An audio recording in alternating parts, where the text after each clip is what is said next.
Nikki gonna keep this. To get 2 free tickets to Fans Workshop, call 1-800-400-6557. Good, It's extremely limited. Call in the next 10 minutes and you'll also reserve a free copy of Fans Money for Deals Guide. That's 1-800-400-6557. That's 1-800-400-6557. So I don't make mistakes. I always allow my guests to introduce themselves. So you can talk about, Please call this toll you free can say number first, right last now. name, husband, wife. You can talk about background. You can talk about, I do mortgages on, I mean, it's whatever. By calling the addiction rehab specialist, you're taking the first steps to get help. You top flight. You the real top flight. People be calling secret squirrel. Shut up, 800-342-9980. This call is completely confidential. Even if How's everybody doing? treatment.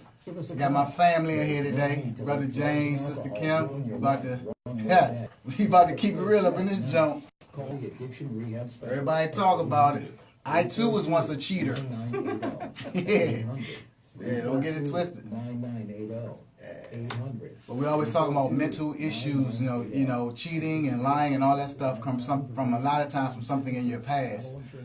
And it's not giving excuses, because if you think about it, we can give excuses for everything we do in life, but at some point you got to give people the benefit of the doubt and actually sit down and have conversation with them and ask them why, instead of being combative about the situation. But we're gonna get into it.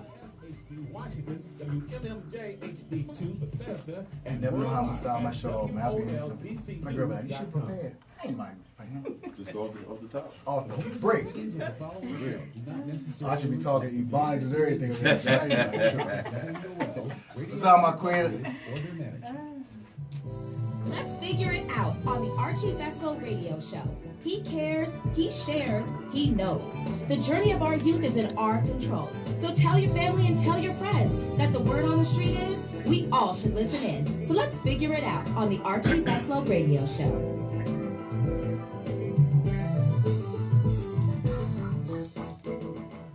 All right, here we go. Once again, thank you guys for tuning in.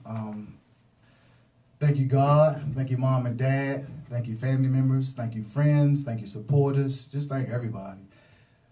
Today's show is going to be one of them shows that we're always trying to, one of these topics that people often are avoiding. And it breaks up marriages. Sometimes it actually brings people closer together because the person actually finally comes out and admit to their illness. This show is not about bashing anyone. This show is strictly talking about how we all talk about mental illness.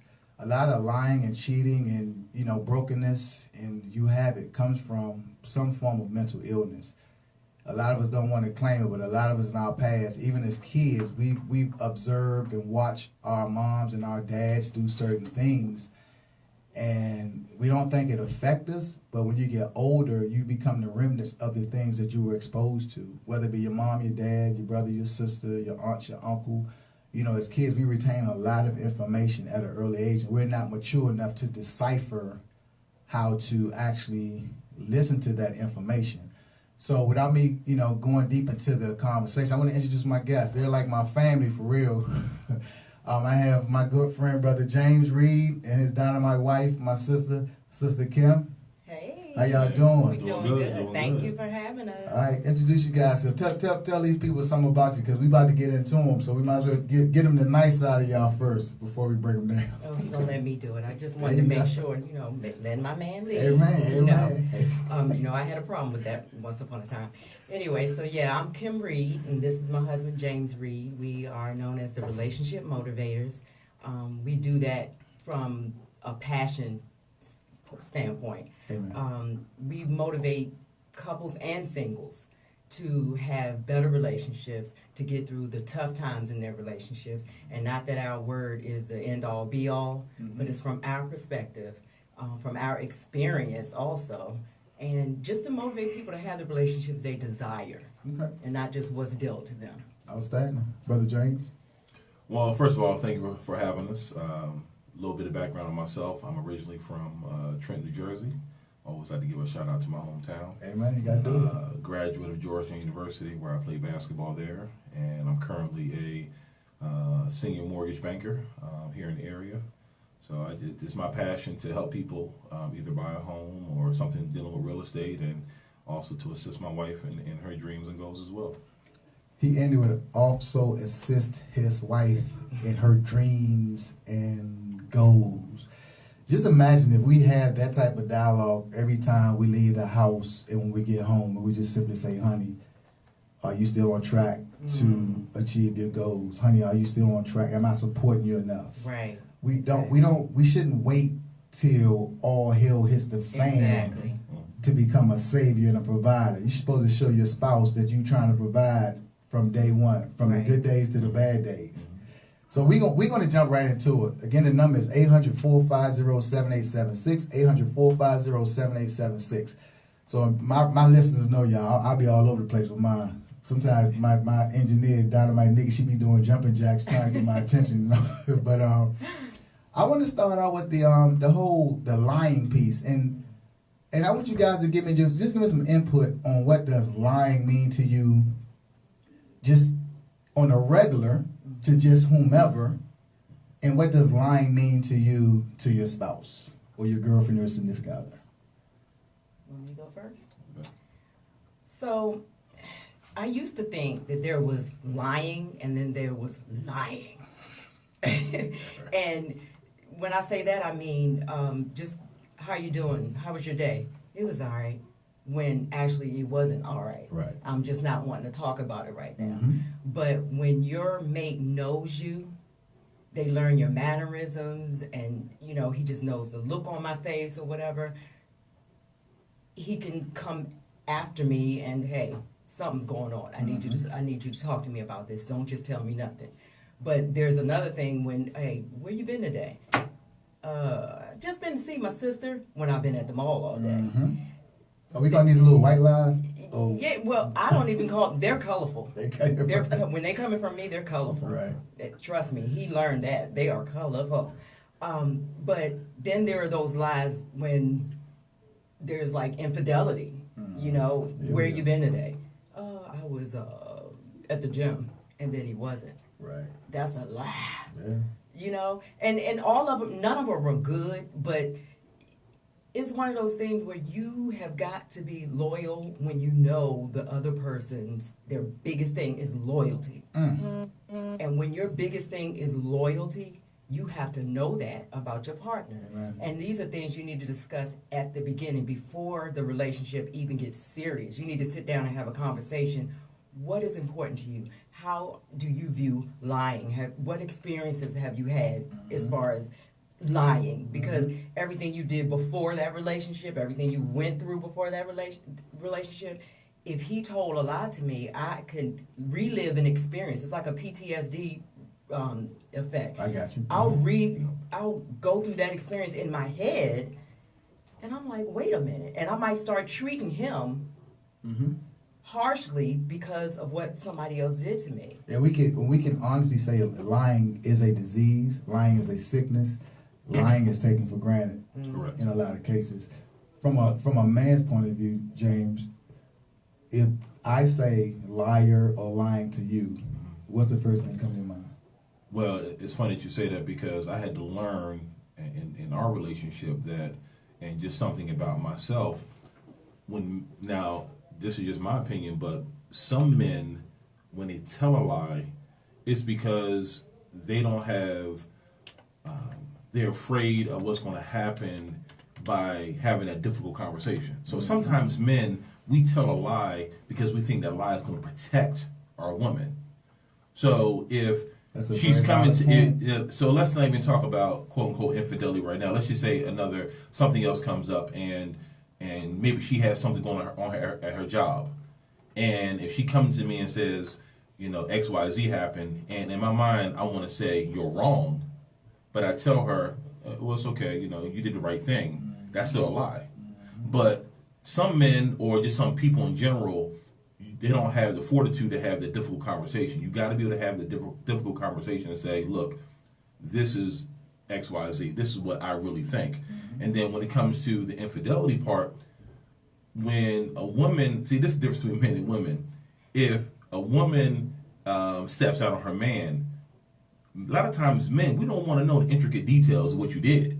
But reverse situation, women want to know when, where, how How many times? What'd you do? You know, they want the deep details. And as a man, we saying to ourselves, I don't want to know that, you know, if it was the other way around, so I'm not going to tell you that. And so that's lying. So what you do is you create a lie to, okay, look, I did this. To help yourself and okay, yourself. so yeah, I did this. Okay, I'm plead guilty, but they don't want to go into the details because they think it's going to hurt their spouse. So what happens is you start to compound the lies. Well, where were you this on this day? Oh, I was here. But then she finds out, oh, then something else happens. So instead of just coming out being forthright and say, okay, look, this is how it happened, and just shut it down from day one, and just let everything come out at the same time, you kind of prolong it by like stringing it along and telling lies and thinking that it's going to cover it up and shut it down. It gives your partner. Yes, ma'am. It gives your partner a, regardless of which one of you is cheating. If they're asking the question, because not all women want to know everything. We just don't. I know I don't want to know everything because it might. I know that it might hurt. Yeah, Kim and James jumped. Kim and James, they jumping the cheat. We ain't got there yet, but that's what I'm saying. They can't wait. They can't wait. But by that person telling you a lie, and you know there's more to it. First of all, you know your partner most of the time. You tell and if you're spiritually connected, period. You know a person that you don't know that's lying, right? You know, and also you like to say you know your spouse that they're lying because we all have a mechanism in ourselves to make our hair stand up on our back when something don't feel right. Discernment. That's right. So we're gonna jump right into it because as we go through the show, Kim and James, we're gonna summarize this whole thing because we're gonna go from lying to cheating to forgivers to brokenness to happiness, and we're gonna summarize it with love. So right now we're gonna go into the cheating aspect of couples. And I said it earlier, prior to you guys, I was a cheater, and I vowed to never ever cheat again in my life. Praise God. It took me a lot of seeing folks hurt, seeing myself hurt. I'm trying to lead by example to others, but yet I'm living a lie in my own life. So it took some time, but I'm there. And at the end of the day, when you get a certain age, you realize everything else, man, is not even important. The most important thing at this point in your life in a relationship is the person that you love. That's right. And if you can't do everything with the person that you love without seeking other outside interests and other outside entities, then you shouldn't be in that relationship. Right. True. So when I say cheating to you guys, we won't go back to you, James. What is to you in your mind not so bad cheating or terrible cheating? Because you got folks out there that really think that, come on, man, it wasn't that serious.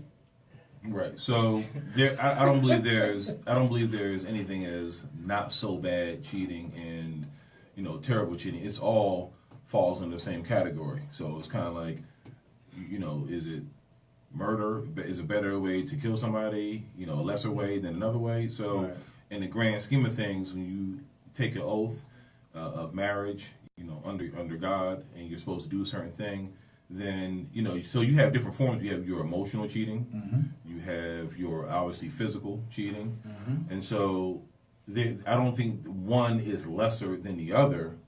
What I think though, that if you do find yourself in that situation, you always have to, instead of blaming the other person as far as why you cheated, you have to actually examine yourself.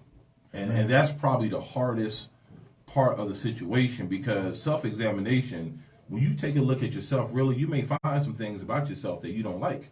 Right. And you have to come to grips with that. And I would just tell people that you need to surround yourself with like-minded people and other godly couples and influences in your life, because they can shed light on the situation about yourself that maybe you didn't realize. Okay. Sister Kim? So, I can say this. I've been married a few times, and a lot of people know that. Okay. I'm writing a book called Divorced 3 Times, Married Once. And that's because I feel like this marriage is the one where I really said, you know what? I'm going to really do for better or for worse. I know God wants to see what I have now. But in one of my relationships, one of my marriages, I was the one who cheated. I was the one who stepped out. And my excuse was, well, I was lonely and I came to you and I talked to you and I asked for counseling and you took it for granted and da-da-da-da-da.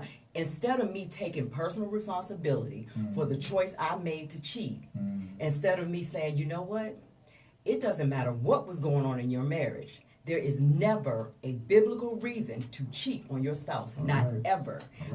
It's just not. And I was wrong. And instead of me saying, you know what, you didn't cheat because he didn't do what he was supposed to do. You didn't cheat because you were neglected. Now, you use that as an excuse, but that is not why you cheated, because you're selfish and you didn't want to do the work yourself. You know, work is very important in relationships, and I said it earlier before we went live on the air. And this is a radio show, so this is not to everybody goes through something a different way. Everybody have their own experiences with things. Like I said, the thing in this day and time now, we talk about mental illness, whether it be a young person. They always talk about young kids with mental illness, cheap kids, but there are a lot of adults that are walking around here, with like CEOs of companies, they living their life, living their best life, but they're hurting on the inside. And they came from a place growing up watching infidelity, watching, heartbreak, watching brokenness, watching people that was alcoholics, watching people that was using drugs. So, and you guys, chime in with me.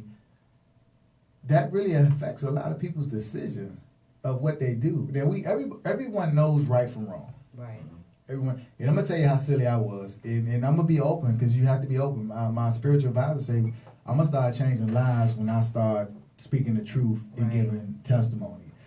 I came from a place of, as a male, saying I got one life to live, and I'm gonna get mine. And I'm the same dude that pray to God every night, and I get up and talk to God in the morning, and then I had to stop and say, hey, Archie, stop. Because you're playing with the wrong person. And a lot of people don't come to grips with reality, what's right, and then God.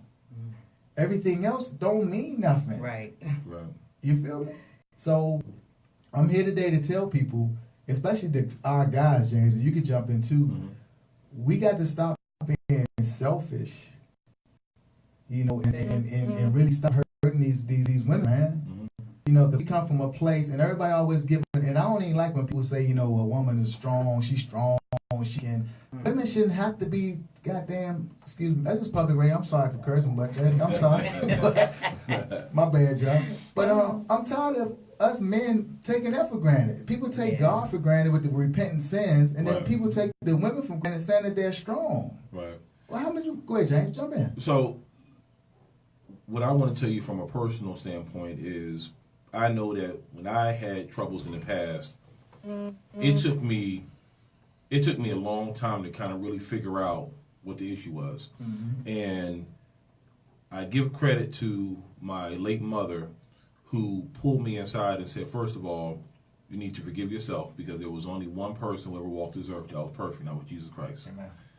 Number two is, I sat with my pastor, I sat with other people that I trust and love. And what I figured out was that somewhere along the line, I lost my spiritual covering. And what I mean by that is, I was always a person who grew up in the church, went to church, had a strong mother, strong stepfather, but during dealing with life and just being in the world, I just lost my spiritual covering. So what happens then is, when you lose that connection, so there's a such thing as you can go to church, but you're not really in the church. You see me? There was a small window of time where I wasn't really participating, in the ministry. I was not doing what I was supposed to do. And what happened was, I was just a body, and I was not getting my spiritual covering that I needed. So therefore, when that cover comes off, you allow a lot of, temptation, things that normally, that covering will kind of push off from you, or give you the right frame of mind to say, no, I'm not going to do this. And then from the physical standpoint, it was, as a man, and many men go through this, you feel like, okay, I'm a provider, I'm entitled to do this. So therefore, a man's ego, because see, when you lift your spiritual covering, our pastor talked about it today. When you lose that spiritual covering, you start thinking about the male ego then comes into play, and you're not dealing. Your thoughts are not of a spiritual sense; they're of a physical sense. So therefore, you're gonna talk yourself into say, "Hey, man, look, I'm a man. I can do this." And that's or, why. you know, And that's why I was. if I don't love this person. Talking about the other person, I can just do whatever I want to because I know where because they most say, oh, when men cheat, they just they don't love the other person. They just go for the physical. I mean, but that's not always the case either for men or women because women, women can do the same. Exactly. So if you lose that spiritual covering, then you open yourself up. And so what I just had to learn was had to go back to my roots. Had to really look at myself and figure out where I went wrong. And therefore, I can't lead my family and lead my wife unless I first have to say, you know what, this was my problem, and acknowledge it. And that's that personal responsibility, that accountability. You hold yourself accountable for your own actions instead of saying, I did this, but it was because, you can't indirectly blame your spouse for what you did. You know what I mean? You just can't do that. And when you do, it's like you're putting it on the other person, and it's not fair. Right. It's just not fair. And I know a lot of men do that, but what a lot of people don't realize is women do the same thing. I did the exact same thing. That's what I'm saying. So people used to try to give analytics and statistics about who cheat more and who. It's at the end of the day, it's just all wrong. Y'all know 50. I had a thought in my mind that it was gonna be like drop the mic moment. I just totally forget because I'm so engaged in y'all conversation. And another thing too, we have to come from a place. And I said on even my youth show, my pastor show, people need to come from a place when we can have open and transparency in our conversations. Yeah. We need to start moving more forward with having conversations that can help the individual that's in front of you, opposed to just talking to be heard. Right. So we're gonna move to the next one, and we're gonna sum it all up. Forgivers, and that's that whole part about the women being strong. But there are a lot of men that men go through it, and forgiving to me, you have to really be in tune with God, and you have to have a little bit of respect about yourself to forgive. And it's funny, the lady that had the show prior to me, I saw her in the garage, and she had simply said that, and I don't want to paraphrase it, but she was like, we find a lot of excuses to do what we do here, but at the end of the day, are we all focusing on what we're doing right in the eyes of God? Right. If we start there, a lot of things that we do, and no matter whatever you believe in, like I said, I don't play that race called who you worship and who you believe in, but we have to believe in something. Right. But at what point in life do you start like 99.9% respecting the person that's your Lord and Savior? You know what? I think it's different for everybody. Of course, it should be far before any of us make the decision to do it. But I think when I really started thinking about how I was going to, whether I was really a forgiving person, like I said I was, I didn't really learn to forgive until this marriage. I really didn't. And that's just being honest. Because I was that person, okay, you made me a promise, you broke it, and I'm out. I know how to fill the papers out to divorce you, keep all my assets, get some of yours, get child support, and move on. You know what I mean? And I think I was that way because, I was taught to be, have your own, regardless of what happened. But I realized that in doing all that, I was not forgiving the people that hurt me. I wasn't, and that wasn't right. It wasn't fair to them or me.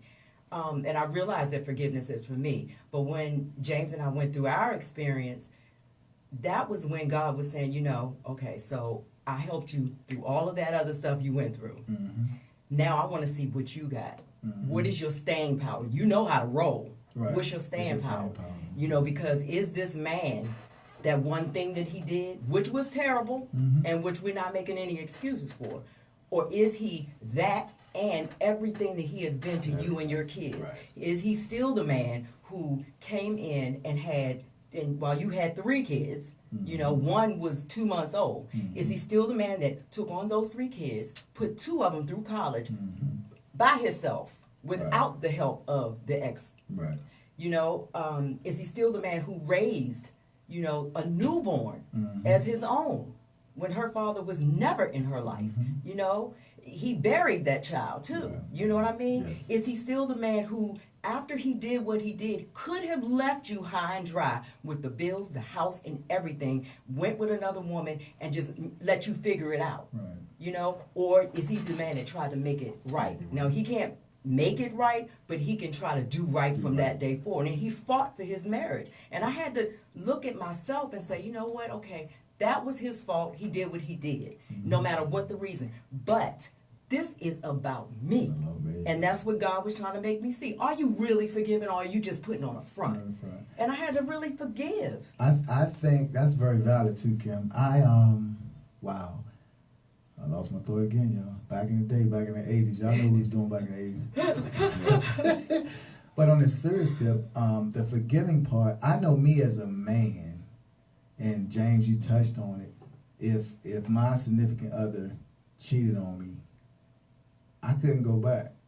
That's because men don't have You what feel women me? have. You feel me? I agree. Women have now- this thing that they can Yeah. forgive and forgive and forgive And- and forgive. You do right. something to a man, he can hear.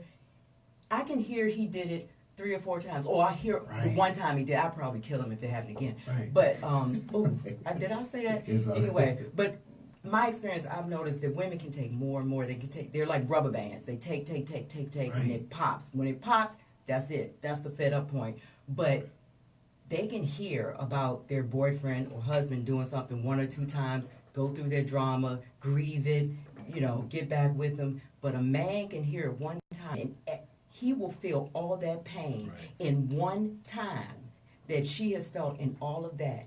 And I told one young man, I said, look, think about it this way. You need to stop what you're doing, because if you want another man wearing your robe and your slippers, burping your baby, and sleeping with your wife, I said another word, Mm-hmm. then if you can stomach that, keep doing what you're doing. If you can't, you need to get it right and make it right. All right, 800-450-7876. 800-450-7876. And I'm calling this number out because, like I said, once again, my show is a solution-based show. My show is to help other people with their lives. So please don't, if you have a story about cheating, being cheated on, whether your girlfriend was cheated on, even you was cheated on, call in so that you can actually help heal other people to get through it. Because as a people, we're not doing enough sharing information. We're sharing stuff about sales and, when May's coming to town. Or, we share those stories. Yeah. But we don't share the stories that we need to help not just our people, but just all human beings in itself to be a better place. Because, and I say this too, y'all, if we don't start sharing information amongst ourselves, then our kids before us, they're going to be even more lost than we are, and we think we got it. They need to see us for who we are. And one of my oldest daughters, she's 33, and she told me, and James, look, the day I looked up and saw that you guys were human, it was eye-opening. She said, because she had always seen me, she's 33, so I had her when I was 19. We grew up together, basically. She said, look, Mom, I always saw you be strong. I always saw you, get your divorce and move on and keep your stuff. And I always saw you grind, and you always told us, you know what, don't listen to people say that you're not going to find anybody to take care of you and your kids. That's a lie from the pit of hell. And, because I felt like I wasn't that one. I could have somebody. I just don't have to be with anybody. But she said, seeing that we're human and being transparent, seeing that, because I made a mistake by, putting James out there like he was Superman. Yeah. And the morning I woke up and figured out he wasn't Superman, that was an eye-opening moment for me. But my daughter has learned through him that if a man don't treat her the way he treats me, not the cheating incident, but if a man don't treat her like James treats me, she don't want to be bothered. And so we need to be transparent with our daughters and our sons. It's no more important for the one or the other. We got to tell the truth. We got a call on the line. You, Dave, you on the line? Sam. Hey, how you doing, sir? Welcome to the Archie Beslow Show. Oh, thank you. Thank you very much. I was listening, and I thought about some of those reality shows where the women on the shows, very attractive women, are constantly getting upset at the boyfriend or the fiance for stepping out on her numerous times, and the guy seems to have a casual attitude about her feelings, and one thing I noticed is that not one time did any of the females present another gentleman as just let him know, the boyfriend know, hey, look, what you did I didn't like, but now that I'm have somebody that I'm interested in or would go out with, now you have to deal with that calculation.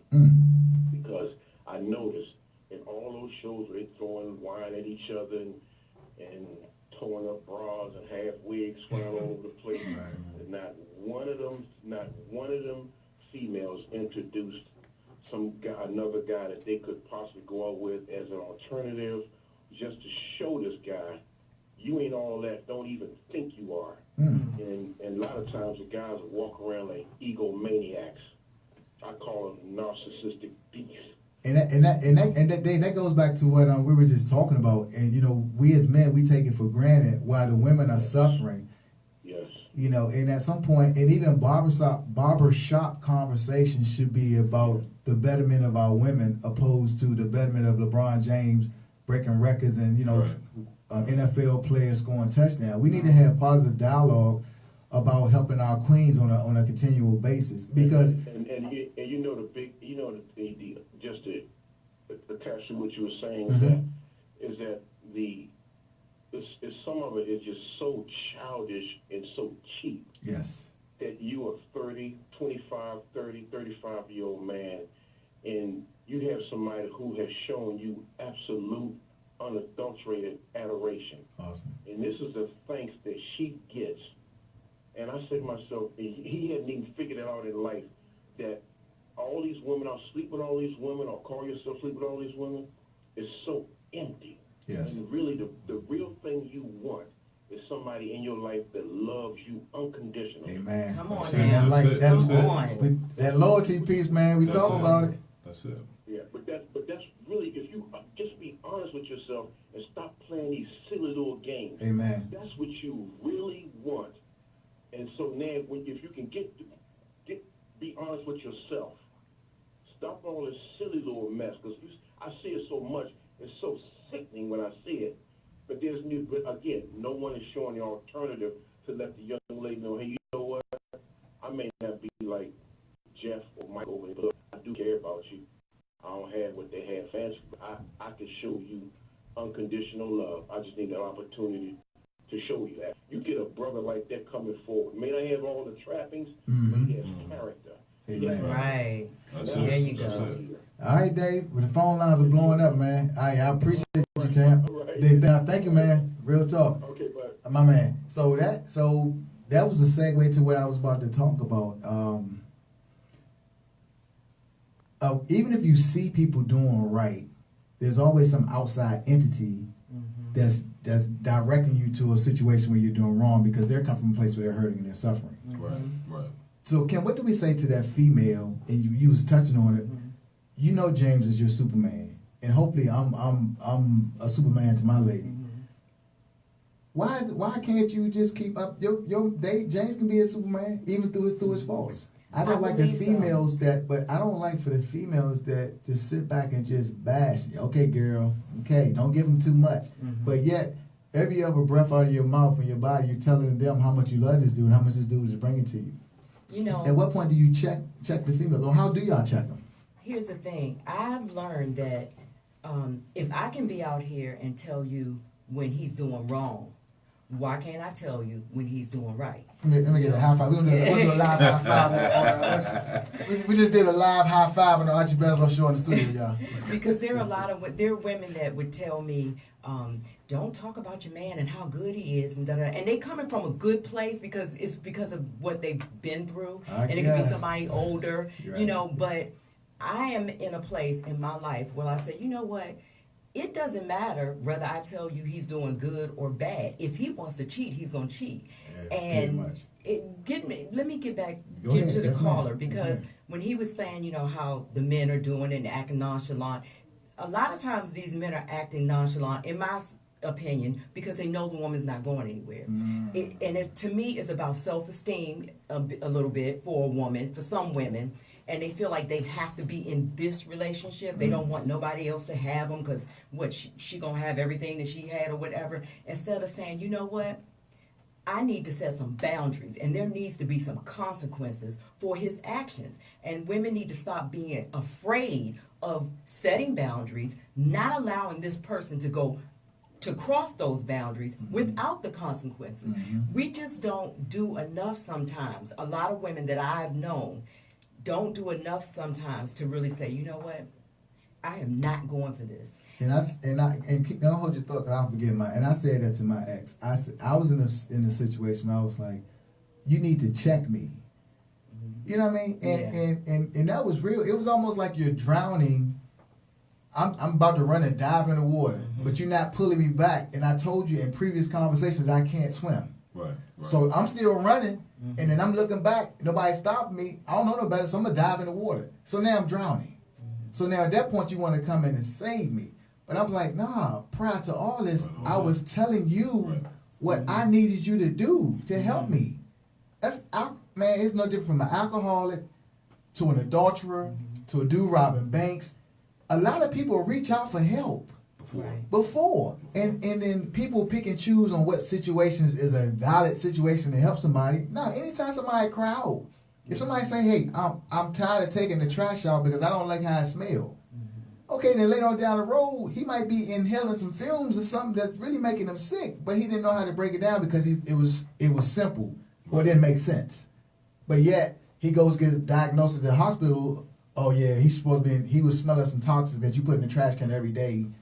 I mean, I'm being corny, but I'm trying to make a point. Right. It's like when people cry out, I don't think everybody's doing enough to actually listen to that cry and sit down. Yeah, and I in a way I think I see that, but I don't think that we should hold our partner responsible for helping us, because sometimes your partner we're not equipped. Gotcha. You know what I mean? Amen. Because we all have different experiences. We grow up in different life experiences. You may have seen your father and mother cheat. I may have just seen my father or other men beat on my mother, which is why if he raises his voice, I'm ready to punch. You know what I mean? And maybe James is, I ask him for some kind of help that he's just not equipped to help me for. He can say, hey, babe, don't do that. But is that really going to help me? I might need a counselor. I might need an exorcism. So let me just say about the gentleman's phone call. Well, first of all, that's reality TV. So some of that's scripted. It's reality, but it's scripted, for ratings and things like that. But I will say this.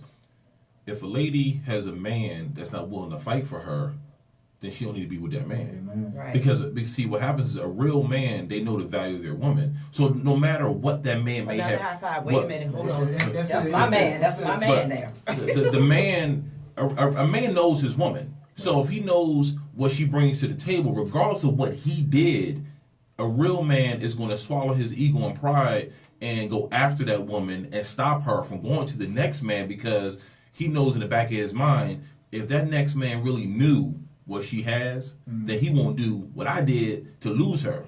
Right. And so it's I understand his point, but some of that may just be TV. But when you get a real life situation, if that man doesn't want to fight for you, then actually let him go, because he may not be the right one for you. All right, let's take this call. We got Ken on the line. We got a lot of guys calling in. Ken, you on the line? I am. Brothers and sisters, what's up? Hey, buddy, thanks for calling in. I appreciate it very much. I think, first and foremost, when we speak about Almighty God, we know He's undefeated in His decision making. Amen. So Yes. what happens in life, as we move through life, we sometimes treat each other as though we're a monolithic group of people, and we're all individuals, and that's how He made it. So even individual relationships at times can fail. It's not necessarily marriage that's failing; it's Right. just that relationship. Exactly. So in my relationship during my marriage, I married very young. We had 5 children from it. We got divorced. We cheated on each other. But I always knew that I'd be a great father. I was ill prepared to be a good husband. But also at the same time, and this is directed at sisters too. You know, I remember the brother minister said a long time ago, you won't have to consider, having an abortion if you make a good decision with the man you're lying with. But for me, a lot of sisters have to also realize that a lot of sisters I encounter will say, I want a good man in my life. Well, if you want a good man has many roles, including being a nephew, a father, an uncle, good man in his community, all those things. Not just a good man to you. A lot of women just want these good men to be only to them.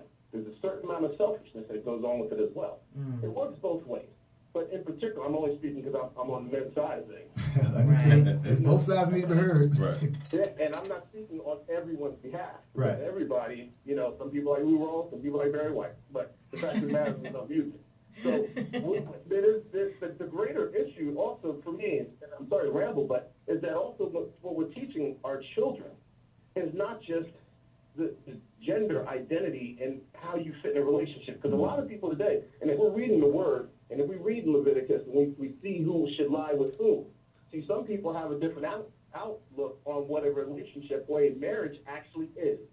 So if we're not reaching our children at a younger age, and not just in relationships, but how we sit in this world, we're in a revolution, and revolution is not something that's for us. If we're old and we think we're going to benefit from a revolution, we're selfish. Be selfish, man. We are fighting on their behalf for a lot of just reasons. And I understand that the topic is about relationships. No, there's no wrong topic, Ken. Right. This show is about helping any and everybody. But the phone lines are blowing up, man. I thank you for your call, man. I appreciate this. You brothers and sisters have a wonderful evening. Outstanding. So let me just a thought came in my head. So marriage is always about learning, and it's not changing, but it's always evolving. I met Kim when I was 24. We got married when I was 27. I'm not that person I was when I was 24 and 27. She's not that person. We've grown in different areas, in different ways. So I can't expect my marriage to be the same way as it was when we first met at 27. We've been married almost 20 years now. And so you have to continually learn each other as we continue to grow in our own personal life, professional life, whatever, through life's experiences. You have to be able to grow with your partner. One thing that I highly respect my wife for is that, what people don't really know this about me is that I'm 43 years old. I met my father for the first time in my life last year. 42 years, I didn't know my father. My pastor, my wife have been telling me for years.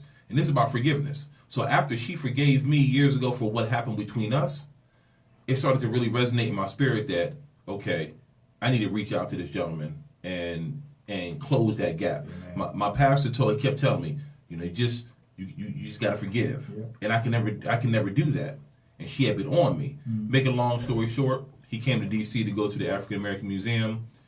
We went down and we met up. And the first thing I said to him, I said, look, I forgive you. Amen. I said, my mother's been passed away now for 3 years. And I lost a daughter as well. Amen. So when life throws things at you, you get a new perspective to say, you know what? Life is too short. Come on, man. Right. And so I just told him, I said, I don't care what happened between you and my mother years ago. She's not here. You're still here. I forgive you. Right. And it's water under the bridge, and just let it be. And it helped our marriage too, because it allowed me to see that he grew in that area. And because I know how important it is to have your father there, I know how important it is. I mean, I told you he came into my 3 kids' life. We had our own daughter also, so I know how important that is, because I had to go through finding out somebody else was my father when I was 15 and everything. And I had to forgive that. When I saw him do that, it just, something in me, it was so attractive. And that may sound weird. That's that spiritual connection. But it was just so attractive, because I was like, you know what? He's in a new place, and that is in God. It's got to be in God. But it also helped me learn about myself, because I had to look at my stepfather. He was a provider. So growing up, he married my mother probably when I was about 10. And for a long time, my mom was a single parent, and she struggled, and we were, what you call poor. We lived in the hood in Jersey, and we just grind. But my stepfather came along, and he was a provider. But he wasn't vocal in the family as far as the spiritual leader. Mm-hmm. My mother was always a spiritual leader, so in turn, that's what I saw. So I started to look at, what do I do right now? So I'm the provider I know I'm a very good father. Mm-hmm. Nobody can ever take that away from me. Mm-hmm. So, but what I failed was, at the time, I was like, I'm not a very good husband, though. Mm-hmm. Me just paying the bills and making sure my wife got all the latest car and the material things, that's what I saw my stepfather do. But there was never the emotional, like he never really connected to me emotionally. He was just, my mom took care of everything. She took care, made sure we go to church, went to all my basketball games. He just worked all the time, came home, paid the bills, which is nothing wrong with that. Mm-hmm. But I was missing that emotional side. And so I don't really know how they interacted with each other. But then I see that how we came along, I noticed some of the faults that I were doing. And it kind of transpired for what I saw, so I had to kind of change myself. Well, y'all, we got a thing on the Archie Beslow show called "Drop the Mics." We got 3 mics in here. We got to buy some new mics because y'all turn up these mics. And I say it all the time, man. I don't have this radio show to gain popularity. There's a whole bunch of other things I can be doing with my time. Right. But I love people. I love God, I love family, and I love myself. Right. And in order for me to radiate that love that I have for so many, I have to have this platform where people can hear real life, real time, non-scripted, from the heart dialogue, because we're just not having these conversations. You're right. And it comes from a place of people being embarrassed. You're embarrassed to have a very valid conversation about something that can change your life, knowing that it can change somebody else's life, but you won't have that conversation. Right. But when a ratchet conversation come up or a messy conversation come up, you're all in. Right. I'm at the point now in my life, real talk, and I tell my lady, if somebody is talking to you about something ratchet or something that's not benefiting you, don't even respond back. And if they say, "Are you listening?" You can just simply say, "I'm listening, but I don't have a response to that." We got to get to a point of stop feeding and adding to messiness and ratchetness. Yeah, what value are you? We just heard that in church today. What are you adding to my life? What value are you adding to my life? And when we get into relationships, if we're starting these relationships, we're having fun, we're dating and all that stuff, we can do all this freaky stuff and, give ourselves to this other person intimately. I mean, just any and everything that you can imagine we're doing, but we don't know this person. We don't know what their spiritual connection is. We don't know if they even have one. We don't know if they believe in the death penalty.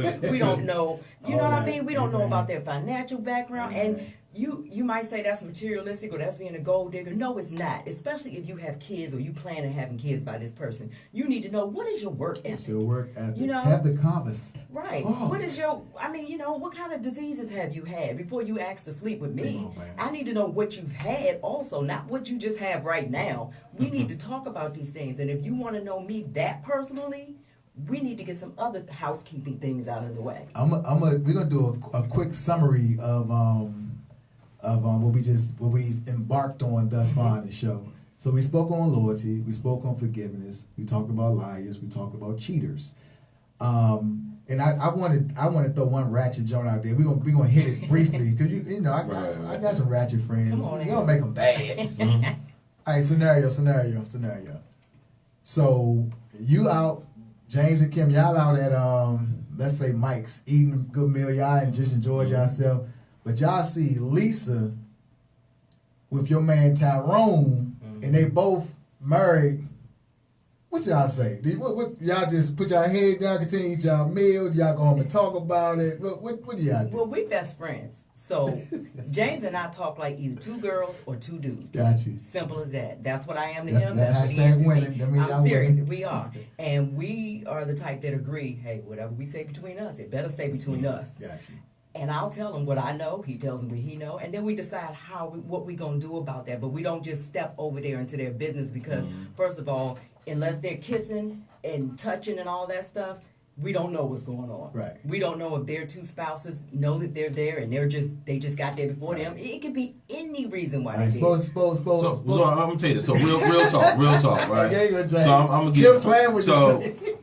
It depends on what type of person. If they like one of my boys, Come on, man. Yeah. well, first of all, I'm not gonna step to them. You know, I got this thing right now. Like, look, what y'all do is what y'all do. That's what I did too. But Come on. I may pull him to the when I see him later and say, look, man, what are you doing? Boom. You know, especially if he one of my dogs that I hang with, because what's gonna happen is if my wife see him doing that and I say, oh, I'm gonna hang out with her. Oh, you ain't hanging with him no more. So I'm like, man, what are you doing? You know, so you know, I can't. But as far as what's gonna happen, I just look. I don't get in people's business. I don't know what's going on. It's two sides to every story. Whatever. All I may do is say, hey, are you really sure you should be doing this? I say that because of you guys know my background, my profession. So I'm always about the town and the city when I was working. Right. Man, I would see some wild scenarios and situations. Well, we do see some. Oh, yeah. We Right. know a few We do. things that we We know. can blow up inside. So, like he said, if it was one of his boys, now if it was one of my sisters Right. or one of my good girlfriends, Right. I'm telling. We got this. And I don't care. I don't care. I mean, let him do something if he wants to. I know how to call 911 I got you. immediately, or I carry something that'll take care of that. But I'm telling if it's somebody that I know, or if a female comes and asks, "Hey, do you know anything about this? Did you hear anything?" Well, Right. See, that's first of all, let me tell you. Right. If I tell you, and he tells you he didn't, and he convinces you that he didn't, I'm out of it. I'm only telling you what I actually saw. So, gotcha. And if you want to go against me for that, because you know how some women are, Oh, yeah. they will, totally cut you off and let the man make them think that you're jealous of them. And I'm like, let me tell you something. You know, she wanted you anyway. Right. She always been looking at you. So, I mean, you got to pick and choose who you say stuff to. But one of my girlfriends, I'm going to risk that, and I'm going to tell her. Well, we gonna Nikki, what I'm working with, Nikki?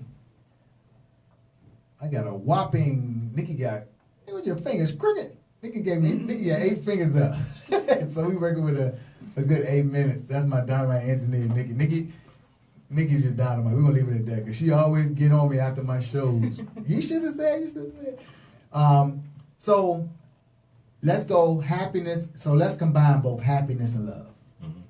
And I'll tell you what it means to me at this point in my life. Happiness to me means that I want somebody on my team that's going to make sure that I'm happy all the time. And in return, I'm going to make sure that that person is happy as well.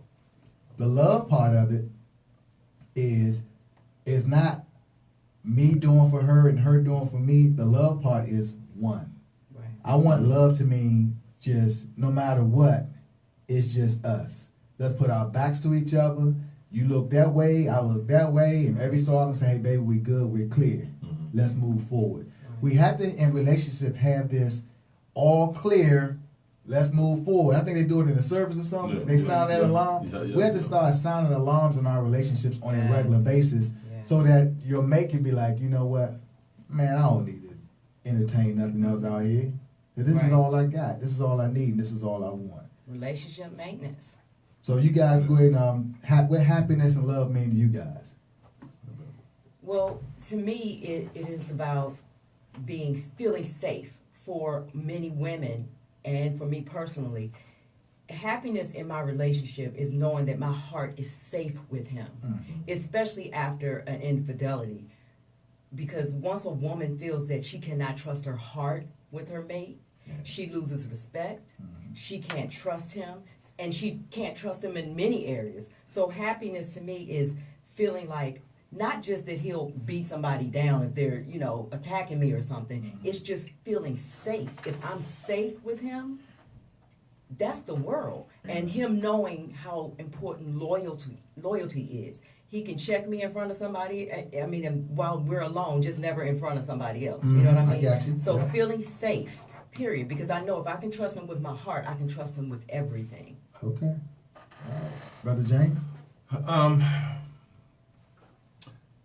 Wow, it's not really tough, but I'm thinking about our particular relationship and what I need to do for my wife, and our situation is not it's a little different because of what we've been through with the loss of our child.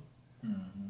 We lost our daughter 3 years ago, and so my mentality is I'm going to do whatever I can to make her happy. Amen. And so. And at sometimes I'm at fault with this because I get so narrow-minded and so such a tunnel vision that I got goals in mind that I want to achieve for her, to give her what I think or what I know that she wants at the end of the rainbow. Mm-hmm. And so what I had to learn was I had to kind of pull back from that and say, okay, don't be so focused on the end goal that you forget that she's still right here by your side. There you go. So there were times where I just so focused on trying to alleviate the pain and bring happiness that I wasn't giving her the immediate comfort that she needed. So I had to kind of like, recycle and redo some things. So now we still got the same goals in mind, but instead of me trying to just do it by myself and trying to plow ahead, I'm bringing her with me to make sure that she's happy and on board every step of the way, so that when we get to that end point, that's what happiness and love. Like that happiness and love is all about just making sure, like you said, everybody's one. Marriage is not 50-50. Because 50-50 means that you got there's half of you still left. Marriage is 100. It's nothing in life that's good as 50-50. Right. I want to applaud both you guys, man. Kim and James, they have an organization called Relationship Motivators. And I think we need to, first of all, I'm just going to commend you guys for just being who you are. Now, I watch you guys from afar. And people that know me, I have friends, then I have family members, and I've been, y'all like family. Right. And when you can call somebody family, it ain't like we eat together, we hang out. Right. But just that spiritual connection, that love that we have for one another, even in a distant place, speaks volumes to people that are faking like they're friends amongst each other. They hang around each other every day, but then they go and talk about each other behind their back. I don't want those kind of friends. Right. Today's show, I hope people got something from it. And in an hour we can't really hit it like we hit it, but I think we did our due diligence in getting what we need out. The number one thing I can say in relationships, don't cheat yourself. Find somebody that you can be loyal to and that they can be loyal to you. And be real from the door. Guys, let's stop lying in order to protect or to get away. Right. Or out of fear. Right. And ladies, put your foot down. If you have to write a letter to your man and say, hey, you've been doing XYZ, this is hurting me. Write it down in a letter and have him read it. And also, if your mate don't adhere to those things, then you got to check your relationship. And if a man comes out and shows his vulnerability and says, this is what scares me. Boom. A woman should not go and use that against him later. Well, Right. Why were you scared of this? It's sort of like if he buy you a purse, Right. and then 2 weeks down the line, well, I bought you a purse. Don't throw it up in his face. That you're not lifting that man by throwing. He was vulnerable and you threw it in his face. Right. You demean him. You break him down. Don't do that. That's like him talking to you like you're not nothing. That's not right. Well, I thank y'all. Nikki got her finger. That's because I'm number one. We got the number one talk show at WL. All right. So we're gonna end with this. Be loyal to your mate. Be loyal to yourself, and also be mindful of what you're doing around our kids, because relationships can be the seed that can allow your young man and your young lady to grow up to be good people, based off of what they see is going on in the household. That's right. So I'm gonna leave y'all with that. Just know that I love you guys, and once again, thank you for listening to the Archie Beslow Show. Let's figure it out. Hey, we'll wrap next week. Love you. Peace. That was fun. That was my quick, man. I'm sorry. I'm trying to tell you that. Right. So we gonna I'm gonna have y'all back on. Not on my watch. Not my watch. That's funny. Hey, thank you. Thank you. Give my Dynamite couple some love. Look at my forehead. That is big. No, Kim has been a Jonah all her life. I love y'all. Once again, Facebook, thank you for the support. Like I said, I'm just trying to bring y'all real every chance I get. Love y'all. Peace. The therapist. I want us to